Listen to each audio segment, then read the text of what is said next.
ora nobis hodie, et dimitte nobis debita nostra.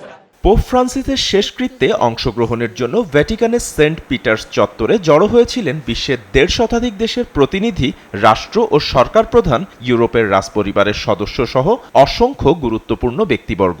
স্থানীয় সময় শনিবার উপস্থিত বিশিষ্ট ব্যক্তিত্বদের মধ্যে উপস্থিত ছিলেন প্রিন্স উইলিয়াম, মার্কিন প্রেসিডেন্ট ডোনাল্ড ট্রাম্প এবং তার পূর্বসূরি জো বাইডেন, ব্রিটেনের প্রধানমন্ত্রী স্যার কাইর স্টারমার এবং ফরাসি president Emmanuel Macron. Saint Peter's ব্যাসিলিকায় পোপ ফ্রান্সিসের অন্ত্যেষ্টিক্রিয়ায় বিশ্ব নেতাদের সাথে অংশ নিয়েছিলেন বাংলাদেশের প্রধান উপদেষ্টা ডক্টর মোহাম্মদ ইউনূস। এ সময় তিনি শেষকৃত্য অনুষ্ঠানে অংশ নেয়া বিশ্ব নেতাদের সঙ্গে শুভেচ্ছা বিনিময় করেন। সেন্ট পিটার্স ব্যাসিলিকায় প্রধান উপদেষ্টা পৌঁছালে তাকে ভ্যাটিকানের উচ্চপদস্থ কর্মকর্তারা স্বাগত জানায়। গাম্ভীর্যপূর্ণ পরিবেশে পোপ ফ্রান্সিসের কফিনে শ্রদ্ধা জানান প্রধান উপদেষ্টা। এরপর তিনি ২ ঘণ্টাব্যাপী অন্ত্যেষ্টিক্রিয়ায় অংশ নেন, যাতে বিশ্বের ১৩০ দেশের প্রধানরা অংশ নিয়েছিলেন।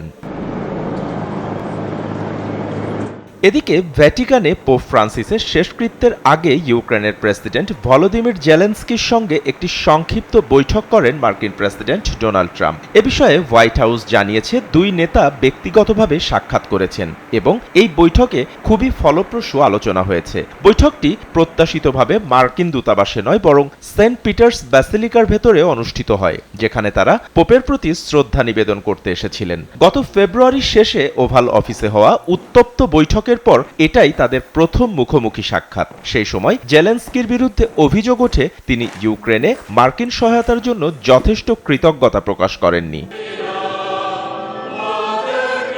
লাখো মানুষের উপস্থিতিতে প্রার্থনা শেষে পোপ ফ্রান্সিসের মরদেহ নিয়ে যাওয়া হয় সান্তা মারিয়া ম্যাগিওরের ব্যাসিলিকায়। সেখানেই তাকে সমাধিস্থ করা হয়। দরিদ্র ও প্রান্তিক মানুষের পক্ষে সরব থাকা, জলবায়ু পরিবর্তন রোধ ও জলবায়ু সুরক্ষায় সোচ্চার থাকা এই পোপ বিশ্বজুড়ে পেয়েছিলেন ব্যতিক্রমী সম্মান। বাপ্পি খান, এসএ টিভি ডিজিটাল।